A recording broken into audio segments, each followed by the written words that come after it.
Tolstoy xizmatchisiga dedi: "Men xonamdan chiqmaguncha meni bezovta qilma. Hatto keltirgan yemagingni ham eshik tagiga qoldirgin", deya tayinladi. Xizmatchi Tolstoyni qattiq hurmat qilar edi. Tushlikni keltirgan xizmatchi uni eshik oldida qoldirdi.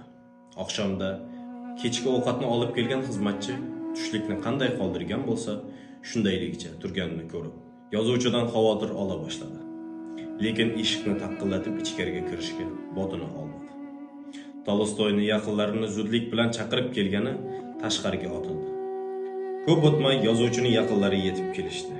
Eshikni buzib kirishganda Tolstoy polda cho'kkalab yotar va yig'idan ko'zlari shishib ketgan edi. Nima bo'ldi deya so'ragan yaqiniga Tolstoy ingragan tovushda "Anna Karenina o'ldi" deya zo'rg'a javob berdi. U o'zi yozgan asarga shu qadar sho'ng'ib ketgandiki, u asar ichida yashayotgandek edi.